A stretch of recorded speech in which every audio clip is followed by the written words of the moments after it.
King cancer تحریر senior صحافی اور تجزیہ نگار محترم جاوید چودھری۔ بابا جی اچانک ٹھیک ہو گئے اور میرا دوست اس معجزے پر حیران ہو گیا، جبکہ ہم سب بھی سرپرائز میں چلے گئے۔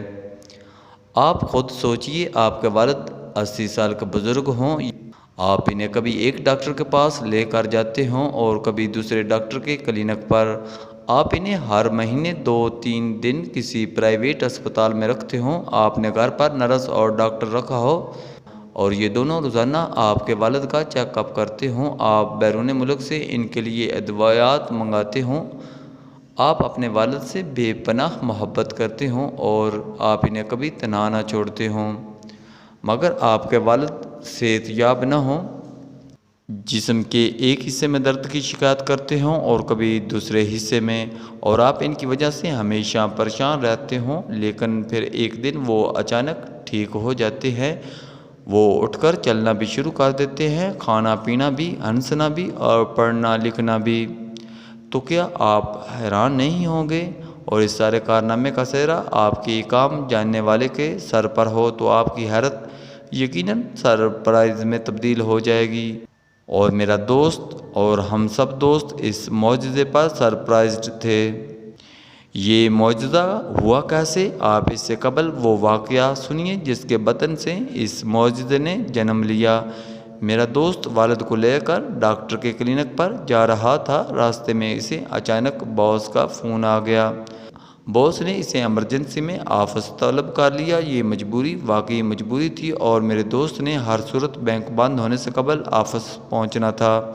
اسے سمجھ نہیں آ رہی تھی وہ والد کو کہاں چھوڑ کر جائے۔ کلینک اور گھر دونوں دور تھے، جبکہ آفس اس جگہ سے نزدیک تھا۔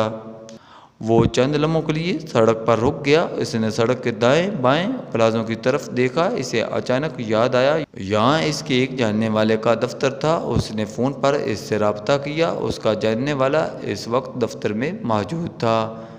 اس نے اسے اپنی مجبوری بتائی، والد کو گاڑی سے اتارا، جاننے والے کے دفتر میں بٹھایا اور اس سے درخواست کی، آپ 1 گھنٹے کے لیے میرے والد کو اپنے پاس بٹھا لیں، میں آفس سے واپس آتا ہوں۔ اس کو جاننے والے نے کرسی کھینچی اور اس کے والد کے پاس بیٹھ گیا۔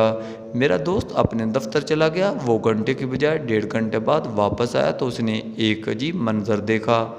اس کے والد کمرے میں ٹہل رہے تھے اور کہکے لگا رہے تھے، جبکہ اس کا جاننے والا کرسی پر آرام سے بیٹھ کر بابا جی کو دیکھ رہا تھا۔ دوست اس کا حیران ہو گیا۔ اس نے جاننے والے کا شکریہ ادا کیا، والد کو ساتھ لیا اور کلینک چلا گیا۔ اس کے والد نے اسے رستے میں بتایا، تمہارا یہ دوست بہت اچھا ہے، میں کل اس سے دوبارہ ملنے آؤں گا۔ دوست نے یہ بات سنی اور انسنی کر دی۔ اس نے ڈاکٹر سے معائنہ کروایا اور والد کو گھر لے آیا۔ والد کی وہ رات نسبتاً اچھی گزری۔ میرا دوست اگلے دن دفتر چلا گیا۔ وہ شام کو واپس آیا تو اس کی بیوی نے بتایا، ابا جی دوپہر کے وقت آپ کے اس دوست کے پاس چلے گئے تھے جن کے پاس انہیں اکال چھوڑ کر گئے تھے۔ دوست حیران ہو گیا مگر خاموش رہا۔ اگلے دن بابا جی دوبارہ وہاں چلے گئے اور یوں یہ معمول بن گیا۔ بابا جی وہاں جاتے، 2-3 گھنٹے وہاں گزارتے اور واپس آ جاتے۔ میرے دوست نے والد کے مزاج میں اس دوران بڑی تبدیلی دیکھی۔ اس کے والد خوش باش رہنے لگے، ان کی ادویات بھی چھوٹنے لگی اور ڈاکٹر کے پھیرے بھی کم ہو گئے۔ میرا دوست اس معجزے پر حیران تھا۔ وہ ایک دن شکریہ ادا کرنے کے لیے اپنے جاننے والے کے پاس چلا گیا۔ اس نے دوست کا شکریہ ادا کیا اور اس کے بعد پوچھا، تم نے میرے والد پر کیا جادو کیا؟ یہ ہر وقت تمہاری تعریف کرتے رہتے ہیں، یہ خوش بھی بہت ہے اور یہ صحتیاب بھی ہو رہے ہیں، تمہارے پاس کیا جادو ہے؟ میرے دوست کے دوست نے حیرت سے اس کی طرف دیکھا اور جواب دیا، جادو کیا مطلب؟ تمہارے والد جب بھی میرے پاس آتے ہیں میں تو ان کے سامنے ایک لفظ نہیں بولتا۔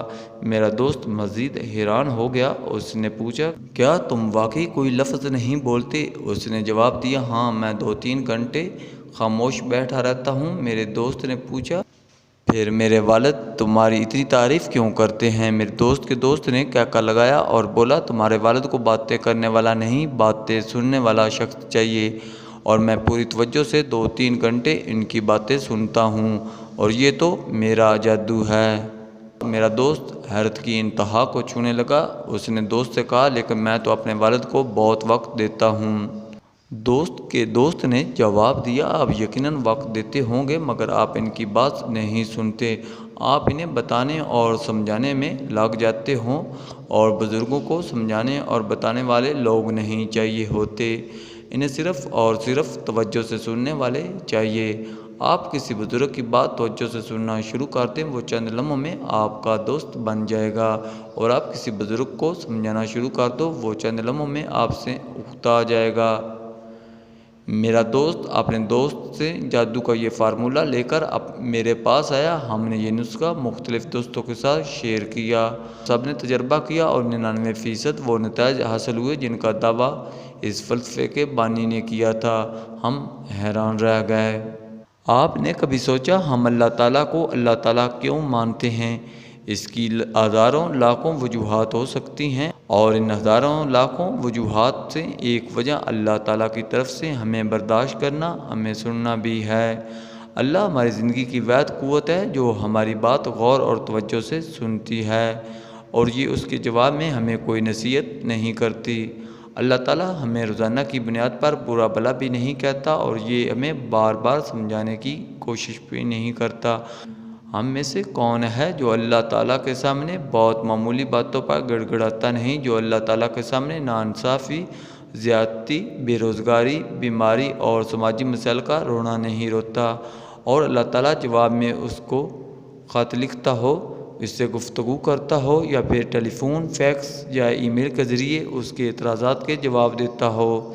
اللہ تعالیٰ یا قدرت ہم سب کے اعتراضات، دعاؤں اور دلائل کے جواب میں مکمل خاموشی اختیار کرتی ہے، اور یہ خاموشی وہ مقناطیسی کشش ہے جو ہمارے دلوں کو قدرت یا اللہ تعالیٰ سے جوڑے رکھتی ہے۔ ہم جب بھی اللہ تعالیٰ سے رابطہ کرتے ہیں ہمیں پورا یقین ہوتا ہے اللہ تعالیٰ ہماری پکار، ہماری بات توجہ سے سن رہا ہے، اور یہ یقین ہم میں حوصلہ بھی پیدا کرتا ہے اور ہمت بھی۔ اللہ تعالیٰ کی یہ خاموشی اور اللہ تعالیٰ کی یہ توجہ خدا کے خدا ہونے کی دلیل ہے۔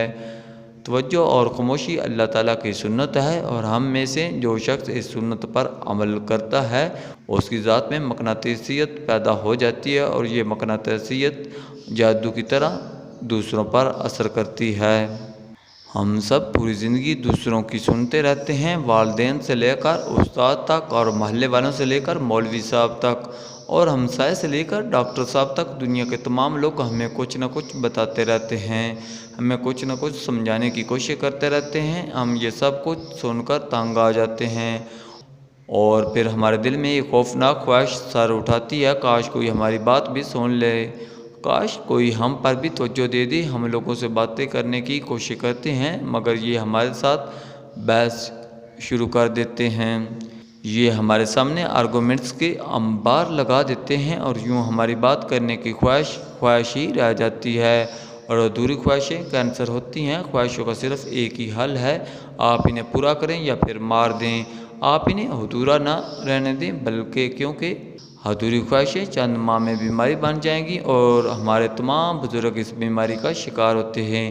ان کے اندر توجہ کے حصول کی شائع خواہش موجود ہوتی ہے، ایک کینسر جو ہمارے بزرگوں کو زندہ رہنے دیتا ہے اور نہ ہی آرام سے مرنے دیتا ہے۔ یہ جی جی کر مرتے ہیں اور مر مر کر جیتے ہیں، اور میرے دوست کا دوست اس عرض کو سمجھ گیا تھا، اس نے توجہ اور خاموشی کو اپنا ہنر بنا لیا۔